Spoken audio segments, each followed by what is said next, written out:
What's up mga mananap? Welcome back to the Warren. It is your girl, Bunny. Now buckle up Buttercup because today we're about to get personal. We're diving into a topic that is not only hotly debated, but also, like I just said, very personal. So, I encourage everybody to please watch until the end of the video before making any violent reactions. But then again, even if I say that, there's probably some people who are going to do that anyway, because this is the internet and that's what the internet do. But if anything in this video does not answer a question that you have, please feel free to leave that in the comments. I will do my best to answer, and as much as possible, let's keep the comments kind and open-minded and understanding because everybody has a different life.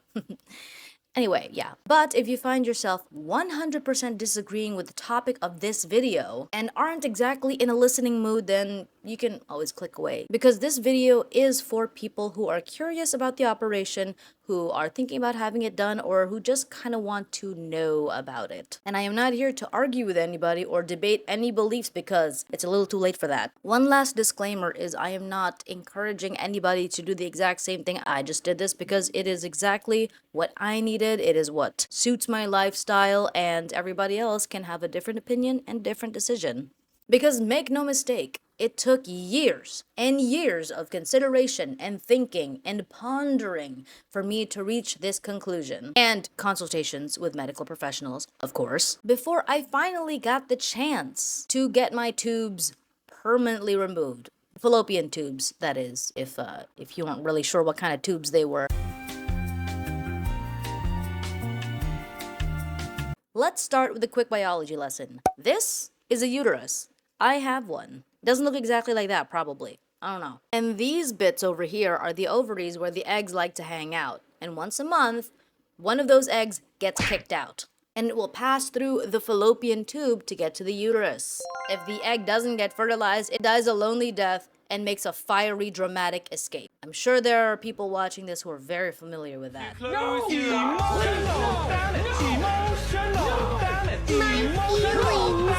So the operation I had is known as a bilateral salpingectomy, or a laparoscopic salpingectomy specifically, which is a lot less invasive, and instead of, cutting, a larger hole on my body, it just involves 3 small incisions through which my tubes were removed. This birth control method is a lot more permanent than my blue hair dye stains in the shower. I would know because I've tried to get them off, and they're still there. Now, there's also an option to cut, burn, or tie the tubes, but there's always a little bit of a risk of them reconnecting, and since I told the doctor I don't want to have kids, I never want to have kids, at the very least not without meaning to, I went for just having them taken out completely. Now, I will still get periods. No! But since the egg can't get from point A to point B, there's no possible baby. It's about a 99.999 something or whatever effectiveness at preventing pregnancy. Why not 100%? Because absolutely nothing is 100%. There's still things called ectopic pregnancies, which could still happen. It's not exactly a closed system down there, so I don't know. Bodies are weird. Like, have you seen those pictures where there's a lady who had an IUD put in and then a baby comes out 9 months later just holding the IUD?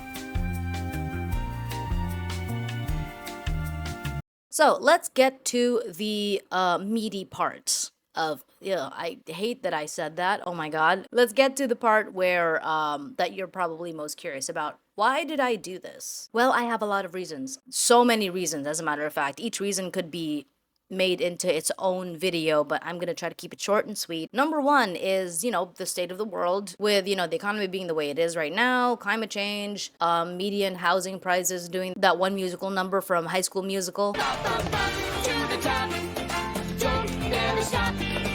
And although I do know for an absolute fact that we are living in one of the safest timelines of human existence, all things considered, I am very happy and very thankful that I don't have to die from a very easily curable disease. Kind of like our ancestors did. What if you catch a cold?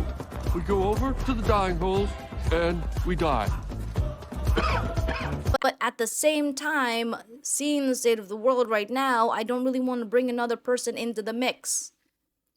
I feel like we have a lot to deal with already. But wait, there's more. The second reason is spicy memories, aka trauma. Thanks to my experiences growing up, I have a lot of, let's say, mental health issues that I'm still trying to deal with. A lot of emotional baggage to fill a cargo plane, and I am not a licensed pilot, so clearly that plane is going down and it is crashing and burning. Thanks, Dad. But at the same time, I'm glad that we are living in a time of history where mental health stigma is not as bad as it used to be. So yes, I can go to the therapy. I can talk about this sort of thing without being seen as a crazy person, even though I kind of am a crazy person, let's be honest, around here. So yes, I am working with a therapist. I'm working with my partner and all of the important people in my life to do the mental healing. I am unlearning a lot of unhealthy coping mechanisms. My favorite one is freezing and dissociation. I'm learning how to listen to my body because there's just something about trauma and also ADHD and also depression that kind of makes you disconnect with your body a little bit, and it's a little hard to learn how to listen to yourself. But here we are, we're learning. I can tell when I'm hungry now, so that's great. Oh, I'm learning how to do healthy communication now, so I don't bottle my feelings out of the fear of being abandoned by the people I love. I am learning how to replace my hypervigilance with security and learning that my non-happy emotions are not my enemy. And they all serve a purpose because all emotions deserve to be felt, but not all of them deserve to be acted upon. So yeah, I cannot imagine bringing a child into this world while I'm still very deep in the process of healing. And I know that there's really no end to that process. I had a pretty rough childhood thanks to a lot of generational trauma, a lot of religious trauma, a lot of cultural trauma as well, if I'm being honest. I had to grow up very quickly and people said, "Oh, you're so mature for your age," but that's not exactly the best thing, is it? You want a kid to be a kid. And unfortunately, I'm paying for that now. But luckily, after all of that, I am only mildly messed up instead of California Reaper spicy levels of messed up. So thank goodness for that. Thanks, Mom, actually, for that. And for any of those people who want to say something like, "Oh, but it made you who you are," I just have this to say. People will be like, if all that bad stuff didn't happen to you, then you wouldn't be who you are today. I don't want to be who I am today. I want to be mentally stable. And the last reason, and a very, very important one, I might add, is that being pregnant, or getting pregnant even, it is an enormous mental, physical, and emotional change that people just kind of seem to downplay a lot for some reason. So I took it upon myself when I was younger to find out more about what pregnancy actually is and what it could be. Because pregnancies are not the same. Some people can have smooth pregnancies. Some are very rough. And apparently in my family, they can be pretty rough.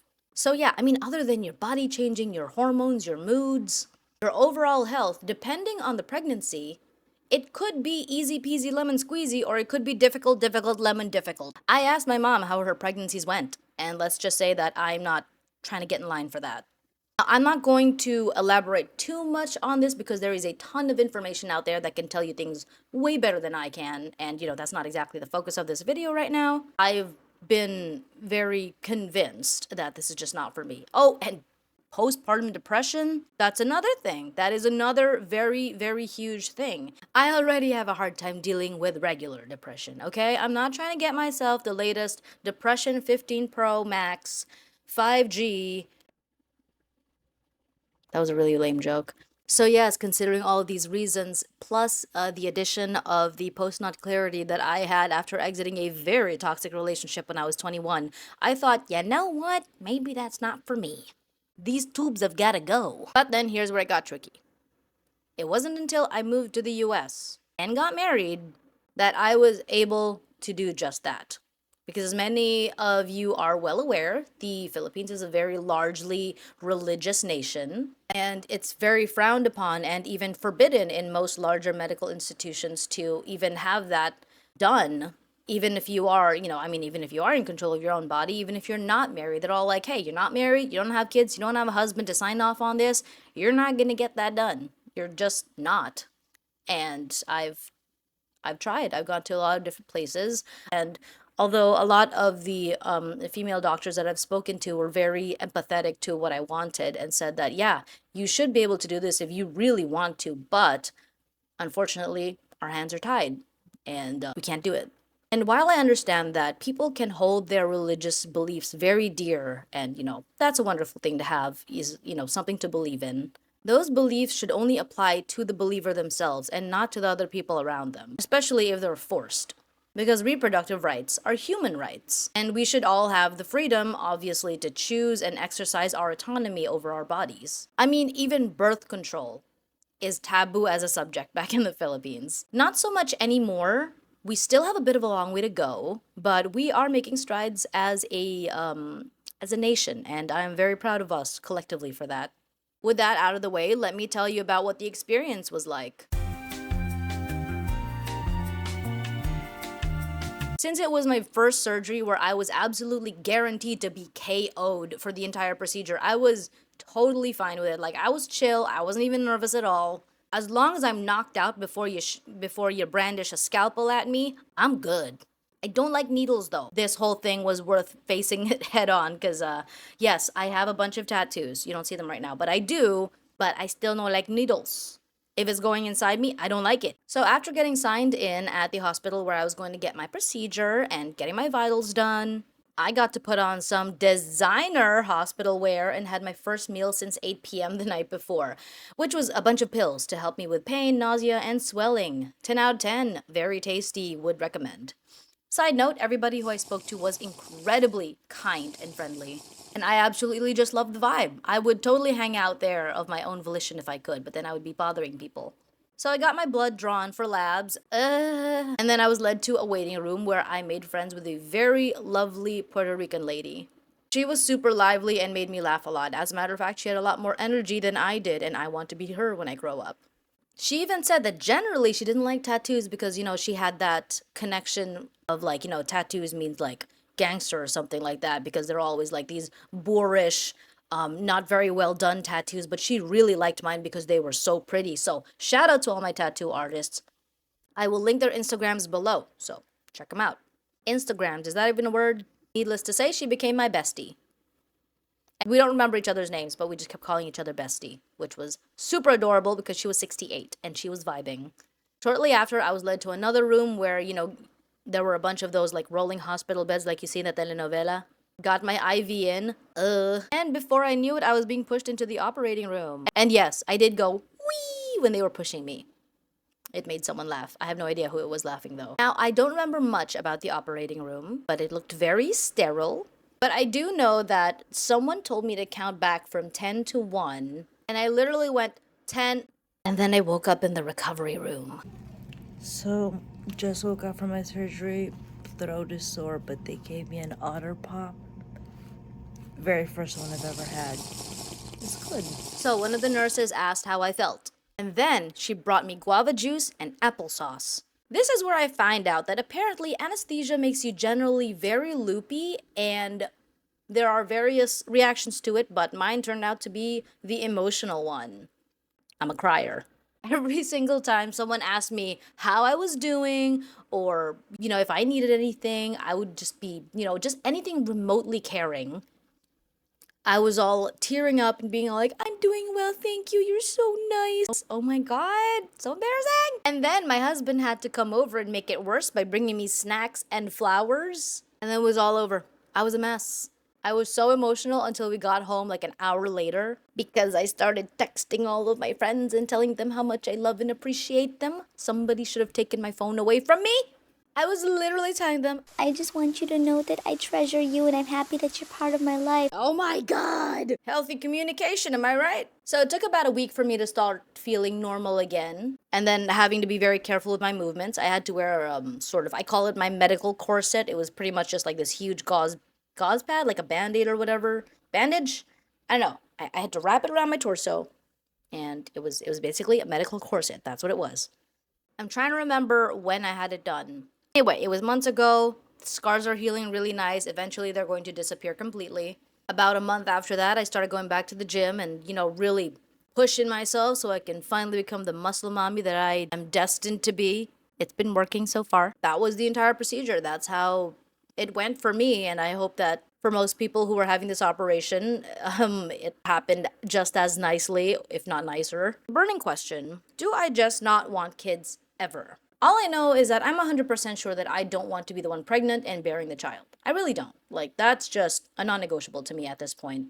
Now, I could still get pregnant if I wanted to. And that would have to be through IVF, which is a very expensive procedure. But yeah, Anyway, do I not want kids? It's not that I don't like kids. I think kids are great. I love being around them. And I know a lot of men and women who have never wanted kids for their whole lives and they're perfectly happy and healthy and like really enjoying their lives well into their whatever age they are right now. There are a lot of people out there who have lived very fulfilling and happy child-free lives, and that's pretty cool. And like I said, I'm really cool with kids. I get along with them really well, and I've met the kids on my husband's side of the family. And yeah, I actually have stepkids myself.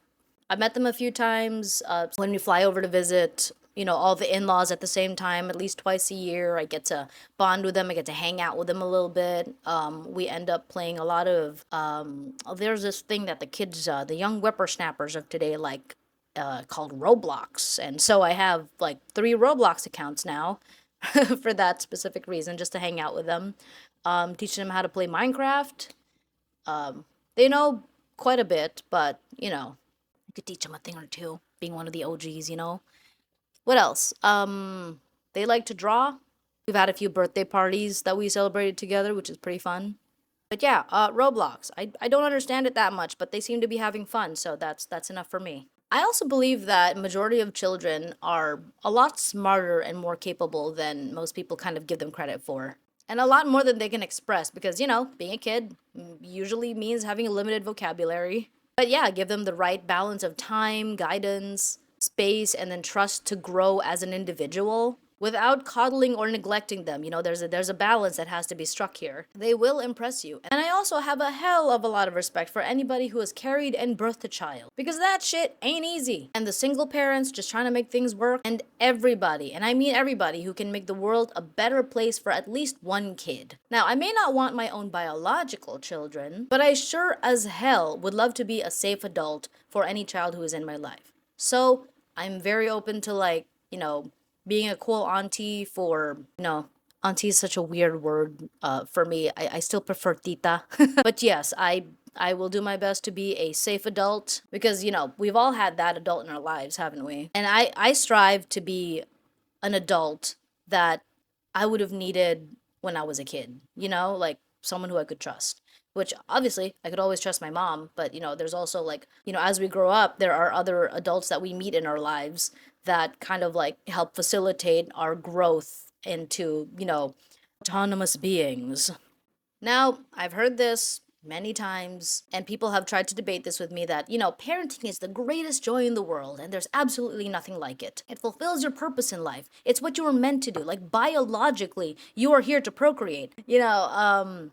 Takes a village to raise a kid, and not every villager has to have their own. And yes, I agree that it is an extremely fulfilling path in life. It's a very joyous thing. It's a very beautiful thing to be a parent. Raising a family is not easy, but in the end, it's worth it for most people. Let's be honest here. There are a lot of people out there who have regretted having kids, and it's a real conversation that has to be had. Those people are usually the ones who are kind of forced into having kids, societally speaking. Some people just simply don't feel called to that greater purpose. Because there's a ton of things in this world that are amazing. There are a lot of things in this world that are beautiful, and there are a million things that you can do, that you can be called to and lead a life that's, fulfilling and just makes you happy. And shouldn't we be glad that there's all these kinds of different people and be happy that they're there instead of just treating them differently? But I will say, anybody who claims to hate children and just wants to do harm to them when they hear a screaming, crying child, bombastic side eye, criminal offensive side eye. because I have heard people say that. And it's horrible, actually. Holy crap. Yeah, get help. Maybe. Holy shit. But yeah, so I guess that concludes this entire video. Thank you guys so much for watching up to this point, if you are at this point. And yeah. Bye.